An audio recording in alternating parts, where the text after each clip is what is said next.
A plan to build a police gang task force capable of filling the streets with as many as 1,000 officers at a time has passed its first hurdle in Los Angeles tonight. A city council committee has now recommended spending nearly $2.5 million for police overtime. Following an explosive outbreak of gang violence, L.A. Police Chief Daryl Gates wants approval to use wiretapping to penetrate the gangs, to break them down on the streets. A wonderful California state legislature we've got. We want to get them off their fat asses. They've been holding up wiretapping legislation now for years. Anti-gang sentiment is running especially deep through Los Angeles after the shooting death of a 4-year-old over the weekend. More than 85 people have died in gang violence there this year alone. Full approval for the police overtime spending package expected by next week. 5 arrests so far in that city's latest crackdown on street gangs. A police strike force 1,000 strong is patrolling gang neighborhoods tonight. Police stockpiled weapons all afternoon in preparation. And mobile booking units have been set up to process an expected 500 arrests before the night is over.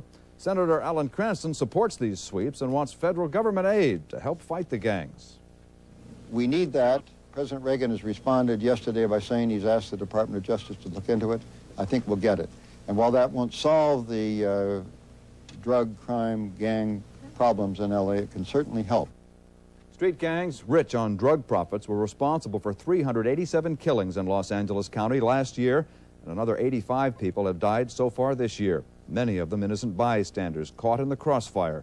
A drive-by shooting in an Oakland neighborhood tonight riddled the area with bullets. Residents of an apartment building at the corner of Pleitner and School Streets in Oakland found themselves ducking for cover tonight about 7:30. Oakland police say that at least 11 rounds of ammunition were fired. Bullet holes were everywhere.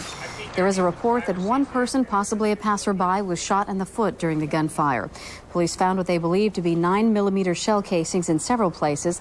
At this point, they say the shootings could be either gang or drug-related or both.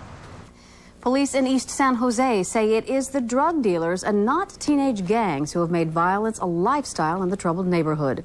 Channel 7's Aaron Edwards went to East San Jose today, where he found some people giving up and moving out. Shootings, stabbings, beatings, even killings are things the people here in East San Jose have been living with, and now would like to see something done about it. 2 youngsters were shot the night before last when 2 men got into a fight over a drug sale. One of them left only to return later with a gun. Reportedly, he began shooting at random as people scattered. The people who live here are afraid. Most would not talk to us. Others would only talk if they were not identified. Well, it's got worse this last 5-6 months. I mean, I'm afraid to go out at night. And even when the kids, my grandchildren go out, I worry. It's over dope. I know they're all high. They're all loaded on dope. That's what it starts on. I think there's no really reason. Oh, yeah, we have to leave. Definitely now. It's gotten so much worse in the last couple months that nobody around here feels safe anymore. This family has had enough and is moving out. The man says in the 5 years they've lived here, there have been several killings on the block. That's dangerous for my kids, and my kids see too much problems over here, and I don't want that. Both the people in the neighborhood and the police are saying that contrary to newspaper reports, the latest shooting was not the result of gang warfare. They say the violence here is drug-related. Until I think the American people decide that they're tired of the drugs and they're willing to support law enforcement in an effective war against drugs, it's going to be about the best we can do is hold our own. In the meantime, neighborhoods are in turmoil.